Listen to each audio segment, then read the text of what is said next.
नमस्कार दोस्तों, सभी देखने वाले को और श्रोताओं को मेरी तरफ से 77वें गणतंत्र दिवस की बधाई।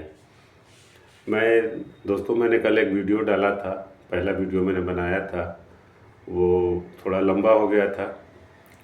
उसका कारण यह था कि जैसे मेरा विषय है राजनीति में विपक्ष की भूमिका क्या होती है समय समय पर, और नेताओं ने समय समय पर क्या ऐसी भूलें की जिसका परिणाम देश को बहुत लंबे समय तक भोगना पड़ता है और जनता उसको भुगतती है, जिसमें कि किसी की गलती नहीं रहती, लेकिन नेताओं ने समय पर आने पे सही डिसीजन नहीं लिया जिसका परिणाम लोग देखते हैं।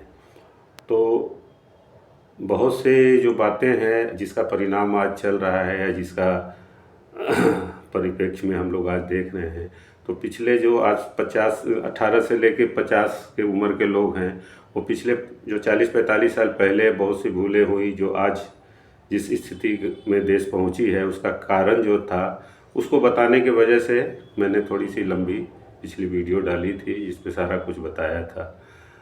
तो मेरा विषय ये था कि विपक्ष को समय पे, जिस समय सत्ताधारी पार्टी अगर कुछ गलत निर्णय लेती है या जनता का जिससे भला न हो वैसा कार्य करती है, तो उसका विरोध होना चाहिए, एक सही दिशा में होना चाहिए, एक संगठित रूप से होना चाहिए और सब मिलके होना चाहिए।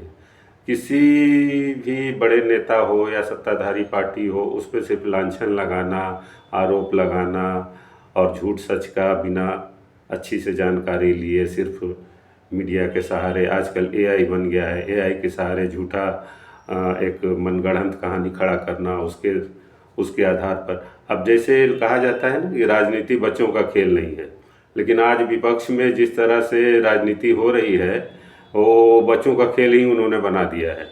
एक कहावत है ना कि ऐसा जिन्न बोतल से बाहर आ गया है कि जिसके पीछे सारी विपक्षी पार्टियां उसी की तरफ देख रही हैं और उनका न कोई सोच है, न कोई विचार है, न अपना कोई व्यू है जो होता है कि एक कोई दूरदर्शी नेता हो या कुछ हो। वो एक बचकानी हरकतें करते रहते हैं। सारा विपक्ष बड़ा आश्चर्य की बात है कि उनके तरफ आश्चर्य से देख रहा है कि वे कैसा कुछ कयामत करेंगे, जादू का झंडा घुमाएंगे जिससे है कि सरकार जो है वो पस्त हो जाएगी और भारत में जनजेत आंदोलन हो जाएगा और सब कुछ नेपाल और श्रीलंका की तरह भारत में बगावत हो जाएगी और सरकार ख़त्म हो जाएगा। उस दिवा स्वप्न में वो आदमी दिन रात मग्न रहता है। और धन है हमारे देश के पूरा जितने विपक्षी पार्टी के बड़े बड़े नेतागण कहाँ सब शून्य में चले गए हैं पता नहीं चलता। सब उन्हीं की तरफ देखते रहते हैं कि आज वो कोई बाबा चमत्कार करेंगे और उसी के से हमारी जो सत्ताधारी पार्टी है वो पस्त हो जाएगी। तो इस स्थिति के वजह से ही देश में जो है आज ये स्थिति है, और ऐसी कोई बात है नहीं। और मुद्दों की कमी हो विपक्ष के पास चुनाव में, ऐसी कोई बात है नहीं, लेकिन लोग मुद्दे खोजते कहाँ हैं। ये लोग तो सारे उठपटा। अभी ताज़ा उदाहरण बिहार के चुनाव का है। बिहार के चुनाव में कांग्रेस का नाम इसीलिए आता है कि कांग्रेस ही एक राष्ट्रीय पार्टी है बीजेपी के अलावा। बीजेपी भी पहले कोई बहुत बड़ी राष्ट्रीय पार्टी नहीं थी। जो बलराज मधोक का जनसंघ था भारतीय जनता पार्टी के बनने के पहले, उसका दिल्ली में आधार था, मध्य प्रदेश में था और 2-4 सीटें बिहार और उत्तर प्रदेश में जीता करती थी। लेकिन आज इतने बड़े विश्व की सबसे बड़ी राजनीतिक पार्टी भारतीय जनता पार्टी है। और कांग्रेस जो 140 साल पुरानी, 150 साल पुरानी पार्टी अपने आप को कहती है, वो तो अब कहीं नज़र ही नहीं आती। हालांकि फिर भी राष्ट्रीय पार्टी है, क्योंकि पूरा देश उनको जानता है कि हाँ, नेहरू थे, इंदिरा गांधी थे, राजीव थे, और तो खैर किसी को कोई जानता नहीं। तो इसके लिए उनका दायित्व बन जाता है कि वो एक राष्ट्रीय पार्टी के नाते उस तरह का मुद्दा उठाएं जो राष्ट्रीय स्तर पर जिसका कि कुछ महत्व हो। बिहार का चुनाव में उनको उसी तरह के मुद्दे उठाना चाहिए था, तो वो उनके मन से किसी ने मोदी को भद्दी भद्दी गालियां दे दी, माँ की और किसकी, और वो एक बार उसका खंडन भी नहीं किए या उसका आलोचना भी किए। उनसे तो बहुत अच्छा तेजस्वी यादव था, उसने कहा कि नहीं, हमारे संस्कार में नहीं है किसी के माँ को गाली देना, और हमारे घर में माँ की क्या इज्जत होती है सो आके आपके देखें। लेकिन वो जो बाबा हैं उनके मुंह से तो एक शब्द भी नहीं निकला कि नहीं ये गलत हुआ या मेरे मन से ऐसा नहीं हुआ। तो ऐसे कहीं बचकाने हरकतें करके चुनाव लड़ी जाती है। विपक्षी पार्टियों का यही काम है कि मन से प्रधानमंत्री को गाली दो, यहाँ गाली दो, सड़कों पर चौराहों पर गाली देते चलो, चोर चोर चोर का जैसे बच्चे नारा लगाते हैं, छोटे छोटे बच्चे गली में खेलते हैं, उस तरह की राजगंदी और ओछी हरकतें करके विपक्ष आज राजनीति कर रहा है। विपक्ष क्या कर रहा है, एक हमारे कांग्रेस के जो बहुत सर्वशक्तिमान बुद्धिमान नेता हैं वो कर रहे हैं। अभी कल ही देखिए अखबारों में निकला था, शकील अहमद एक बहुत बड़े कांग्रेस के नेता हैं, बहुत पुराने, मैं बिहार का हूँ इसीलिए बता रहा हूँ। उन्होंने तो यहाँ तक एक बात उठी थी कि शकील अहमद को मुख्यमंत्री का दावेदार करके कांग्रेस को अपने आप चुनाव अकेले लड़ना चाहिए। आज उन्होंने क्या क्या लिखा है, इनके जो युवराज है उनके बारे में मैं बोलना नहीं चाहता, अखबारों में पढ़ लीजिएगा, कैसी कैसी शर्मनाक बातें वो लिखी हैं उन्होंने कि क्या है ये, एक महा ही बुज़दिल और डरपोक आदमी है और एक अपने आप को तानाशाह, मतलब अपने ऊपर किसी को समझना नहीं। कहीं कोई इनका दिल्ली में चुनाव हुआ, वहाँ केजरीवाल के साथ आप मिल के बना रहे थे इंडिया गठबंधन, क्या हुआ, वहाँ मिल के चुनाव लड़ते तो भाजपा नहीं जीतती, आप वहाँ उसके पीछे चले गए। कहावत है, अब ये तो बचकाने मजाक में लोग बोल रहा है, सही जहाँ जाते हैं जिसको निपटा देते हैं। बिहार में आया उन्होंने तेजस्वी को निपटा दिया, मध्य प्रदेश में कमलनाथ को निपटा दिया, महाराष्ट्र गए वहाँ उद्धव ठाकरे को निपटा दिया। अब सवाल है कि इनका पूरा कुनबा, पूरा परिवार, मैं तो कहता हूँ कि 140 करोड़ जनता को तो छोड़ दीजिए, इनके घर में इनकी बहन भी क्या इनका कोई बात को मानती होगी अच्छा या सही। सिर्फ चुनाव में एक दो दिन प्रियंका साथ में आ जाती है और कहीं तो कभी कुछ दिखता नहीं कि हाँ इनके परिवार में भी समन्वय है या सब मिल के इनको मानते हैं। तो कहने का मतलब कि और जो बाकी तो सब क्षेत्रीय दल हैं, अब बाकी जो नेता हैं वो तो अब इतने छोट भैया नेता रह गए हैं कि अखिलेश हैं उत्तर प्रदेश में उनका महत्व है, ममता दीदी तो अपना बंगाल को संभाली हैं, वो संभाले ही रहेंगी जहाँ तक हमको लगता है, क्योंकि जिस तरह की नीति है कांग्रेस की उसमें तो ममता दीदी को तो खैर वो कुछ नुकसान पहुंचा नहीं पाएंगे। और भारतीय जनता पार्टी का बात है तो वो तो खैर अपने स्तर से लड़ रही है, देखिए क्या होता है, लेकिन उनका जनाधार है। जहाँ तक बंगाल को मैं जानता हूँ और सभी राज्यों में बंगाल में अंतर है।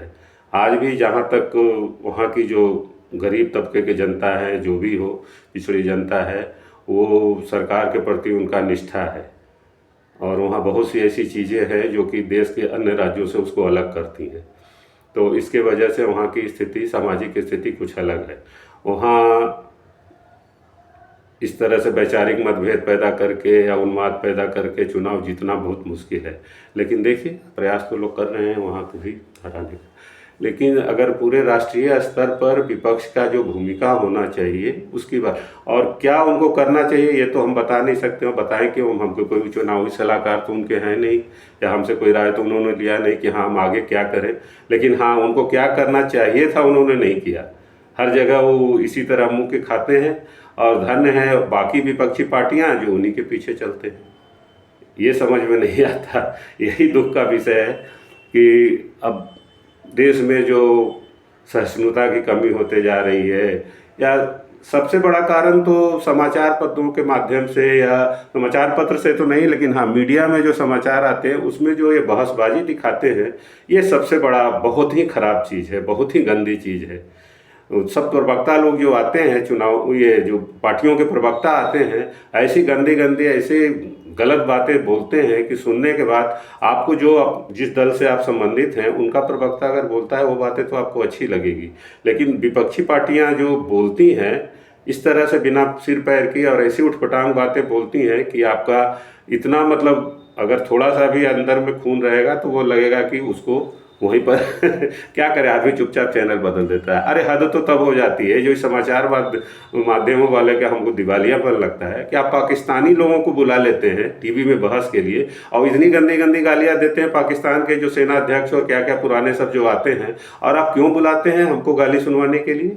उसमें क्या मज़ा मिलता है? क्या वो लोग को आप पैसा दे के बुलवाते हैं कि भारत के सेना को, भारत की जनता को और भारत के हिंदुओं को वो गाली देती हैं, वहाँ की जो एंकर रहती हैं, पत्रकार रहती हैं, इसका क्या मज़ा मिलता है भाई यहाँ टीवी चैनलों को? मुझे तो कुछ समझ में नहीं आता, सरकार कैसे परमिशन देती है वो? आपने कभी देखा नहीं होगा, आप कभी देखिए जो पाकिस्तानी जो आते हैं सेना के जनरल लोग, वो कैसी गंदी गंदी बातें करते हैं, तुम ताम करके बात करते हैं। हमारे बड़े बड़े सेना अध्यक्ष जो हमारे पैनल में रहते हैं उनको गालियां देते हैं वो लोग टीवी पे, कि तुम ऐसे हो वैसे हो, डरपोक हो, कायर हो, तुम लोग साले ये हो वो हो, गंदी गंदी गालियाँ देते हैं। मैंने सुना है, अपनी कानों से हजारों बार सुना है।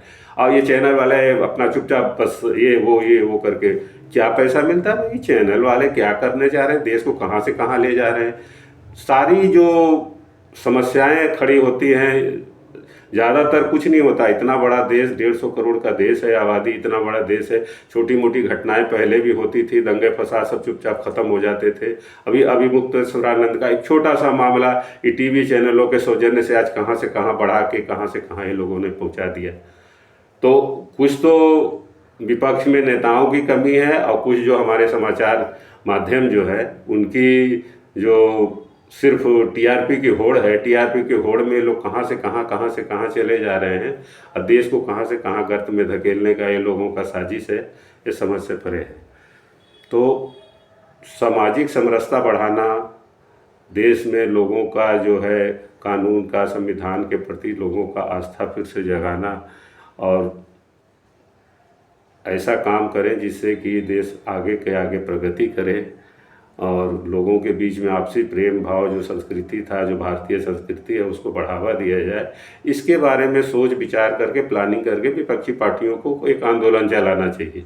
ये ऐसा नहीं है कि सिर्फ चोर चोर कर देने से, आप फोर्स चोर करके आपका सरकार एक बार गिर गया तो आप उसका बदला लेना चाहते थे कि राफेल खरीद में घोटाला हुआ, 1900 में चौकीदार चोर गद्दी छोड़ क्या हुआ? आप चले गए कहाँ से कहाँ चले गए। अभी ये वोट चोर गद्दी चोर, अरे तो पागलपन, बचपना करने से, बच्चों का खेल करने से थोड़ी विपक्ष की राजनीति होती है? कि मुद्दों की कमी थी क्या? मैं तो एक रिटायर बैंकर हूँ, मुझे मालूम है नोटबंदी जो हुई थी 2016 में, 17 में, 16 के लास्ट में, उसको कितना भयानक त्रासदी था, उसमें जनता को कितनी तकलीफ झेलनी पड़ी। अगर कोई बहुत बड़ा बुद्धिजीवी वर्ग या बुद्धिमान अगर विपक्ष होता या सही सलामत होता, उस मुद्दे पर सरकार गिर गई होती, क्योंकि बहुत त्रासदी देश ने झेला था। लोग अपने परिजनों का लाश बैंक के सामने रख के पैसे के लिए रो रहे थे, और उनके जेब में पैसा नहीं था।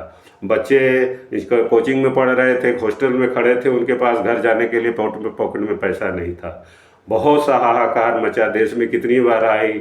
अभी लास्ट में जो कोरोना आई थी, कोरोना का जो हाहाकार देखा हम लोगों ने, कलेजा फट गया।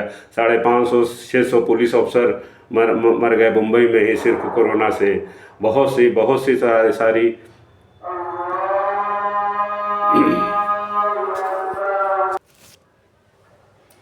क्षमा करें दोस्तों, अजान की आवाज़ आने से थोड़ा व्यवधान आ गया था वीडियो बनाने में, इसीलिए मैं रुक गया था। तो मैं कह रहा था कि मुद्दों की कमी हो ऐसी बड़ी बात नहीं है। इतनी बड़ी देश है, इसमें तो तमाम मुद्दे आते हैं।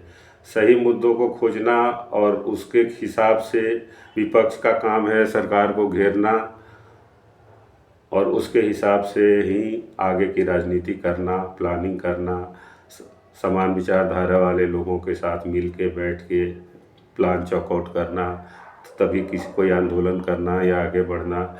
लोकसभा में आंख मारना, इशारा करना, और शंकर भगवान का पोस्टर छाती से चिपका के ड्रामा करना, और उसके बाद जाके प्रधानमंत्री को उछल के गले लगाना। और जैसे क्लास में बच्चे हूट नहीं करते हैं, कॉलेज में जब हम लोग पढ़ते थे, कोई प्रोफेसर आ जाते थे सीधे साधे, उनका लोग बच्चे मजाक उड़ाते थे, रॉकेट बनाते थे कागज़ का। तो उस तरह की हरकत आजकल के विपक्ष के नेता करते हैं। और किसने विपक्ष का नेता बनाया, मतलब अभी कुछ तो दिनों में हमको लगता है, आज से 50-60 साल के बाद जब इतिहास लिखा जाएगा कि भारत में एक ऐसा भी विपक्षी नेता आया था जो कि कागज़ का रॉकेट उड़ाता था, आंख मारता था, और जाके प्रधानमंत्री को गले लगाता था, और भगवान का पोस्टर लेके नाचता था, तो लोग कहेंगे कि क्या उस समय बाकी कोई विपक्ष में कोई नेता नहीं था, या विपक्ष में कोई आदमी नहीं था, या देश में सिर्फ बस ऐसे ही लोगों का भरमार था जो कि ऐसे लोगों के पीछे चलता था। खैर छोड़ी, तो खैर जैसा जो कर रहा है वो तो कर ही रहा है। एक बार बस एक छोटी सी बात करके वीडियो को मैं ज़्यादा, आज तो गणतंत्र दिवस की बात है, लंबा नहीं करूँगा मैं।